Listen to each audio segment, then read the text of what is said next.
ખેડા જિલ્લામાં આવેલા નડિયાદમાં 2 કરોડના ખર્ચે રોડ રસ્તાના કામના ખાતમુહૂર્ત નડિયાદના ધારાસભ્ય પંકજભાઈ દેસાઈના હસ્તે કરવામાં આવ્યું। ધારાસભ્ય પંકજભાઈ દેસાઈ 2 કરોડના ખર્ચે રોડ રસ્તાની કામગીરી થશે તેની માહિતી આપી।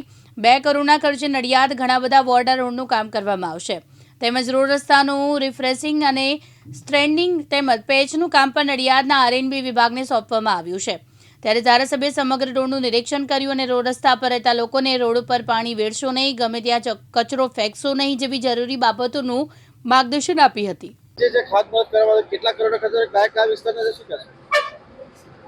આજે 2 કરોડના ખર્ચે નડિયાદના લગભગ ઘણા બધા વોર્ડના રોડનું ખાતમુહૂર્ત કરવામાં આવ્યું છે અને રોડની કામગીરી અત્યારે અહીંયા નડિયાદ નગરપાલિકાના પ્રમુખ શ્રી કારોબારીના ચેરમેન પરીનભાઈ, કાજલબેન, અલ્કેશભાઈ, આ વોર્ડના પ્રકાશભાઈ, અમારા સંગઠનના સૌ સાથીઓ આ બધા ભેગા થઈ અને અહીંયા આજે ખાતમુહૂર્ત કર્યું છે।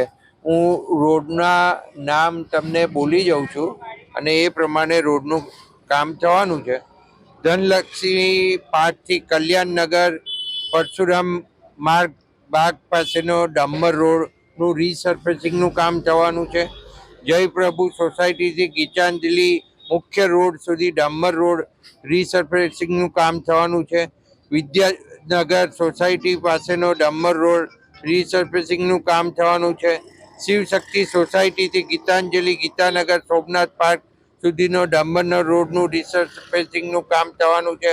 વલ્લભનગર મહાદેવથી ગોકુલધામ સોસાયટી સુધીનો રોડ રીસર્ફેસિંગનું કામ થવાનું છે।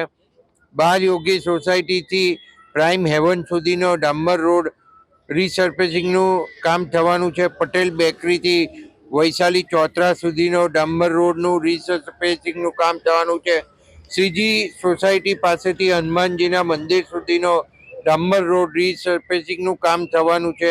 હરિકુંજ સોસાયટીથી સર્ક્યુલર રોડ સુધીની ડામર રોડ રીસર્ફેસિંગનું કામ થવાનું છે અને અત્યારે જે માય માતા મંદિરની પાછળનો ડામરનો રસ્તોનું રીસર્ફેસિંગનું કામ અત્યારે શરૂ કરવામાં આવ્યું છે। તૃષાલ પંડ્યા, દિવ્યાંગ ન્યૂઝ, નડિયાદ।